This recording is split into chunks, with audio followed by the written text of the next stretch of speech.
Hello and welcome friends. हम लोग संख्या पद्धति में किसी भी संख्या में किसी डिजिट का स्थानीय मान और उसका जातीय वैल्यू के बारे में पढ़ चुके हैं।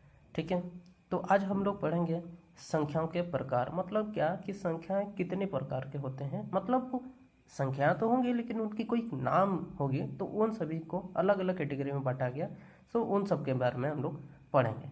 ठीक है, तो चलिए उससे पहले यहाँ एक संख्या लिखा हुआ है। इस संख्या में आप हर डिजिट का स्थानीय मान और जातीय मान आप हमें कमेंट करके इसका आंसर बता सकते हैं।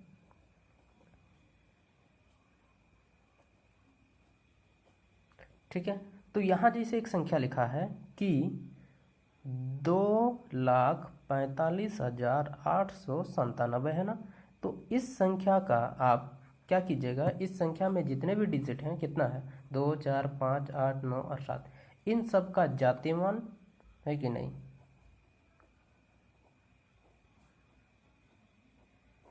जातीय मान, स्थानीय मान कमेंट करके आप हमें बता सकते हैं। चलिए तो हम लोग स्टार्ट करते हैं। क्या बोला मैंने, संख्याओं के प्रकार।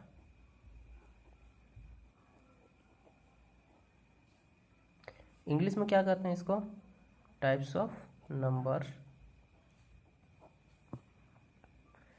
अब कितने प्रकार के नंबर्स होते हैं देखिए।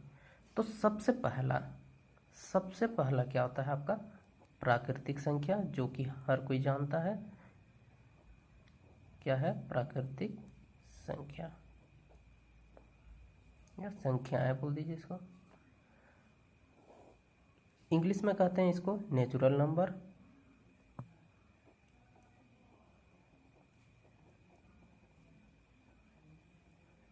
इसको डिनोट करते हैं हम लोग एन से। ठीक, अब मैं क्या कह रहा हूँ कि नेचुरल नंबर है ना, प्राकृतिक संख्या। तो हमारी जो गिनती की संख्याएं होती है उसी को कहते हैं हम लोग प्राकृतिक संख्या। अब गिनती की संख्या क्या होती है भाई, तो गिनती की संख्या जैसे हम लोग क्या बोलते हैं 1, 2, 3, 4, 5 ऐसा कहते हैं। तो ये सारी संख्याएं क्या है, इन्हीं संख्याओं को हम लोग कहते हैं प्राकृतिक संख्या।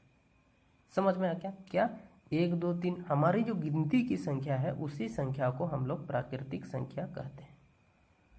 ठीक है, अब आगे देखते हैं। आगे क्या है, पूर्ण संख्या।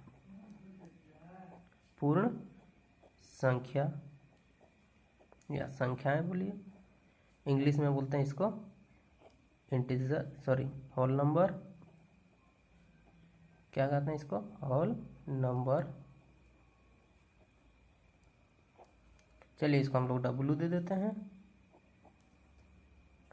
अब क्योंकि पूर्ण संख्या का बात कर रहे हैं ना, तो पूर्ण संख्या, अब पूर्ण संख्या क्या होता है देखिए, यहाँ पर 1, 2, 3, 4, 5 करके था। अगर 10 जाएंगे तो 10 में क्या लिखेंगे, शून्य लिखेंगे, है कि नहीं, एक शून्य लिखेंगे। तो उस शून्य से क्या बोल रहे हैं कि वहाँ उसमें एक शून्य हो जाएगा। तो शून्य, तो अब संख्या, यही प्राकृतिक संख्या अगर शून्य से स्टार्ट होता है, तो मतलब जैसे 0, 1, 2, 3, 4, 5 इस तरह से हो, तो ये जो संख्याएं होंगी इसी को कहते हैं हम लोग पूर्ण संख्या। मतलब क्या, प्राकृतिक ही संख्या है लेकिन उसमें शून्य से स्टार्ट कर रहे हैं, तो इसको हम लोग कहते हैं पूर्ण संख्या। ठीक है, अब पूर्ण संख्या हो गया। देखिए इसमें जो सबसे छोटी और पहली, मतलब क्या, शून्य जो है सबसे पहली और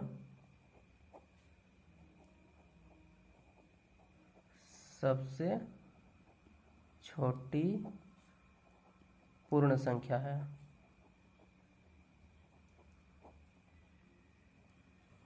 ठीक है, ये समझ में आएगा। अब इन दोनों से मतलब, या इससे और इससे हम लोग क्या कंक्लूजन निकाल सकते हैं, क्या निष्कर्ष निकाल सकते हैं। देखिए हम ये कह सकते हैं कि सभी प्राकृतिक संख्या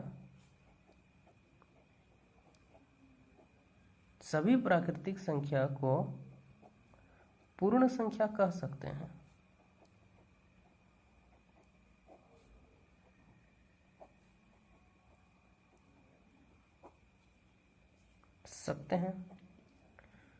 क्या कह रहा हूं मैं कि ये जो आपकी प्राकृतिक संख्या है 1 2 3 4, इन्हीं प्राकृतिक संख्या को हम लोग पूर्ण संख्या भी कह सकते हैं। क्यों? अब देखिए बात यहाँ क्या आता है कि क्यों, इसीलिए क्योंकि यहाँ पर भी 1 2 3 4 है और यहाँ पर भी 1 2 3 4 है, तो दोनों में कॉमन है, तो इसलिए हम लोग कह सकते हैं कि सभी प्राकृतिक संख्या को हम लोग पूर्ण संख्या कह सकते हैं। ठीक है, अब ऐसा है तो दूसरा फैक्ट क्या बनता है, हम लोग सभी पूर्ण संख्या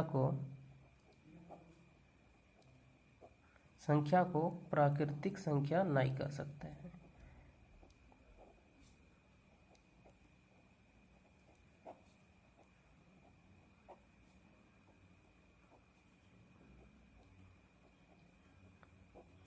अब क्यों नहीं कह सकते हैं भाई?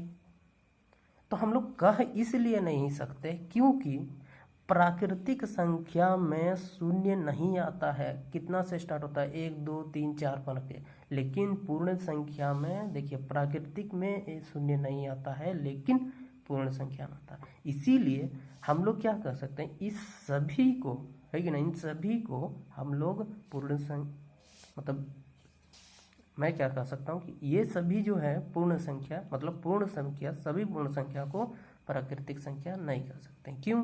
क्योंकि शून्य जो है, शून्य प्राकृतिक संख्या नहीं है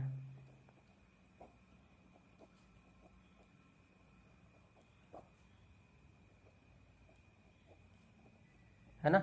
तो शून्य प्राकृतिक संख्या नहीं है, इसीलिए हम लोग क्या कह सकते हैं कि सभी पूर्ण संख्याओं को प्राकृतिक संख्या नहीं कह सकते। ठीक है, चलिए आगे देखते हैं। दूसरा क्या है? पूर्णांक।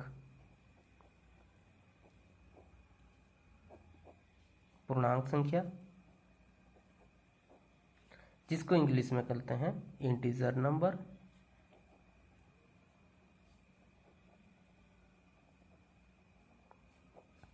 चलिए इसको आई से डिनोट कर देते हैं। अब भाई ये इंटीजर नंबर क्या होता है भाई?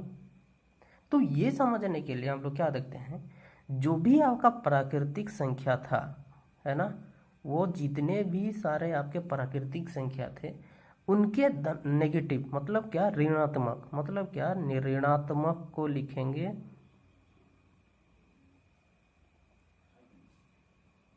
हो गया, और इसके साथ शून्य को भी दे देंगे। तो ये आपका जो कहलाता है, ये सभी क्या है, आपके पूर्णांक संख्या, मतलब इंटीजर है, नंबर है। क्या इसमें प्राकृतिक संख्या भी आ गया, अब यहाँ देखिए शून्य भी आ गया, मतलब होल नंबर भी आ गया, और यहाँ नेगेटिव वैल्यू भी। समझ में आ गया? मतलब क्या, ये 1 2 3 4 के साथ उसका नेगेटिव वैल्यू को भी लेंगे और इसके साथ शून्य भी लेंगे, तब इसको पूर्णांक संख्या कहते हैं। ठीक है, अब अगर इसको इस तरह से समझाता है तो देखिए इस वाले को हम लोग चलिए डब्ल्यू बोल देते हैं, मतलब होल नंबर हो गया। अब इस होल नंबर के अंदर कौन आएगा? Natural number. तो देखिए नेचुरल नंबर आ गया। ठीक है, एक रीजनिंग की तरह से समझिए इसको, तो ये नेचुरल नंबर हो गया। अब ये सभी किसके अंदर आएंगे? तो ये सभी इस इंटीजर के अंदर आएंगे। देखिए ये इंटीजर के अंदर आ गया। ठीक है, तो जब ये सभी इंटीजर के अंदर आए ना, तो इसी को कहते हैं पूर्णांक संख्या। अब पूर्णांक संख्या हो गया तो देखिए इसमें भी दो पार्ट मिट गया। क्या कि धनात्मक पूर्णांक हो गया। अब धनात्मक पूर्णांक संख्या किसको कहते हैं? तो देखिए 1 2 3 4 5 इस तरह से लिखे जाएंगे, तो ये क्या हो गया, आपके धनात्मक पूर्णांक संख्या। और ऋणात्मक पूर्णांक संख्या किसको कहते हैं? ज़्यादा अंतर नहीं, इन सब का नेगेटिव, मतलब -1 -2 -3 -4 इस तरह से जो लिखे जाएंगे ये ऋणात्मक हो गए पूर्णांक संख्या। अब शून्य जो है मतलब क्या, जीरो ना तो पॉजिटिव है और ना ही नेगेटिव है, मतलब क्या, शून्य दोनों में से किसी में है नहीं आता, ना पॉजिटिव ना नेगेटिव, दोनों में नहीं आता। ठीक है, यदि आपको वीडियो अच्छा लगा तो इसे लाइक करें, शेयर करें, और आप इस चैनल में नए हैं तो चैनल को सब्सक्राइब कर लें, साथ ही बेल आइकन को भी दबा दें, जिससे कि आने वाले वीडियो की नोटिफिकेशन आपको मिलती रहेगी। धन्यवाद।